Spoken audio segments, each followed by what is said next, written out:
नमस्कार दोस्तों, आप देख रहे हैं अम्बेडकर पुराण और मैं हूं चरण सिंह।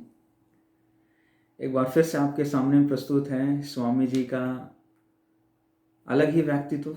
अब की बार उनके बारे में हम बात करेंगे एक पत्रकार और दलित साहित्य के प्रेरणा के रूप में। अगेन ये भी बहुत इंटरेस्टिंग है और शुरुआत करते हैं आज के चैप्टर की डिस्कशन की। स्वामी अच्युतानंद जी ने दलित समाज के घोर उपेक्षित पक्ष पत्र पत्रिकाओं के प्रकाशन की नींव डाली।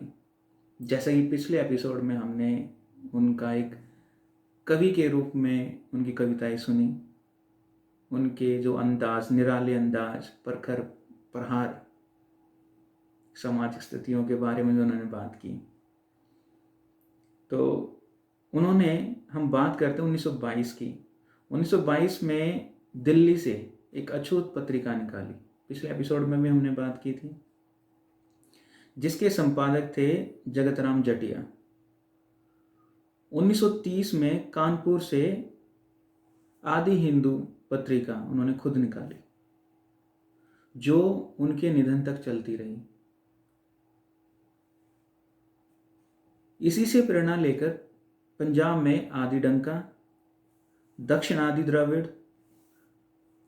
दिल्ली में प्राचीन भारत और सतवीर नामक पत्रिकाओं की बहुत लंबी सीरीज उन्होंने स्टार्ट की। स्वामी जी ने अपने साहित्य का सर्वप्रथम, उस साहित्य के थ्रू उन्होंने सबसे पहले ये अनाउंस किया, थे कभी सरदार हम, हमें शूद्र दलित बनाया गया। इसका जो कंप्लीट जो दोहा है वो पिछली वीडियो में आप देख सकते हैं। हालांकि स्वामी जी इससे दो बातों पर ध्यान दिलवाना चाहते हैं। वो क्या है? पहला, वो साहित्य है जो वैदिक परंपरा से जुड़ा है तथा आर्यजनों द्वारा आर्यजनों के हित साधन हेतु, यानी कि जो भी लिटरेचर अवेलेबल है वो सिर्फ और सिर्फ आर्यों का है और आर्यों के लिए ही है और उनके हित के लिए है। दूसरी बात, एक वो साहित्य है जो इनके अलावा है। वो कौन सा साहित्य है? मूल निवासियों के लिए और मूल निवासियों द्वारा, जो उनके हक हकूक की बात करते हैं। ये दो पॉइंट्स का जिक्र करते हैं स्वामी जी। अब स्वामी जी ने दूसरे पॉइंट पे ज़्यादा फोकस किया है, यानी कि वो साहित्य जो मूल निवासियों का है, मूल निवासियों द्वारा है और मूल निवासियों के लिए है, जो उनके हक हकूक की बात करते हैं, उनके मुल्क की हक की बात करते हैं। वो यहाँ पर एग्जाम्पल लेते हैं कुछ प्राचीन, जो एंशियंट, जो हम कह सकते हैं काफ़ी पुराने घटनाओं का वो जिक्र करते हैं।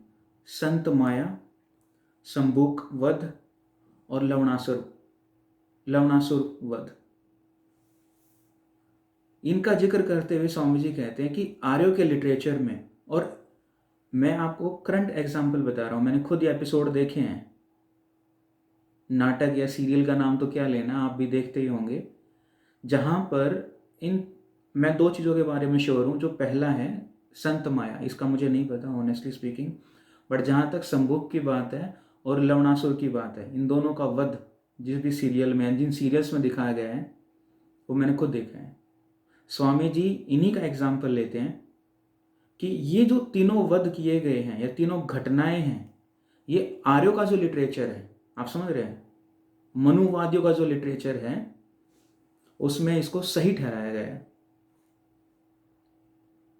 लेकिन स्वामी जी, अगर हम देखते हैं दलित साहित्य के पॉइंट ऑफ व्यू से, तो उन्होंने कहा है कि ना तो प्राकृतिक रूप से, नेचुरली, ना सामाजिक रूप से और ना नैतिक रूप से ये तीनों घटनाएं न्यायपूर्वक नहीं है। आपके लिए क्वेश्चन छोड़ता हूं, शंबुक कौन था और लवणासुर कौन था? अगर आपके पास टाइम हो तो जरूर देखना। और स्वामी जी ने क्यों इनको न्यायपूर्वक नहीं ठहराया, आपको इसका आंसर मिल जाएगा। हालांकि आर्यों का, मनुवादियों का लिटरेचर इसको सही ठहराता है। आगे बढ़ते हैं। इस प्रकार स्वामी जी की दलित कविताओं से स्पष्ट है कि उन्होंने निरक्षीर विवेक से दलितों में साहित्य साधना की ललक पैदा की। स्वामी के द्वारा साहित्य सृजन से पूरे दलित समाज को एक संबल प्राप्त हुआ, एक फोर्स मिला उनको। उन्होंने अपने बुद्धिबल का अनुभव हुआ कि वे अछूत कहे जाने वाले लोग अपने इतिहास को देखें, परखें और भारतीय हिंदू साहित्य के कीचड़ से, ये जो अभी कहा ना भारतीय हिंदू साहित्य यानी कि आर्यों का साहित्य है, उससे अपने मोती निकाले और उनकी चमक दमक को जनता के बीच लेके आए, जैसे स्वामी जी खुद लेके आते थे और उन पर कड़ा प्रहार करते थे अपनी कविताओं के थ्रू। आगे स्वामी जी कहते हैं कि ये शील प्रबोध जी कहते हैं कि स्वामी जी के द्वारा दलित साहित्य का जो क्रांतिकारा फव्वारा, जो स्रोत फूटा, वह आज रावी, ब्रह्मपुत्र और महानदी बनकर, यानी कि एक नदी का, वो बस एक एग्जाम्पल देकर समझाना चाह रहे हैं, एक नदी के रूप में जो ब्राह्मणी साहित्य है, ब्राह्मणी साहित्य के कूड़े करकट को बहाकर समुद्र के गर्त में डुबाने में व्यस्त है। दोस्तों, अगर हम इन कविताओं को, इनके गद्य, इनकी कव्वालियों को ध्यान से पढ़ें, देखें, समझें, परखें, तो समझ में आता है कि क्या सामाजिक और सांस्कृतिक स्थितियाँ रही होंगी SC/ST OBCs की उस वक्त पे।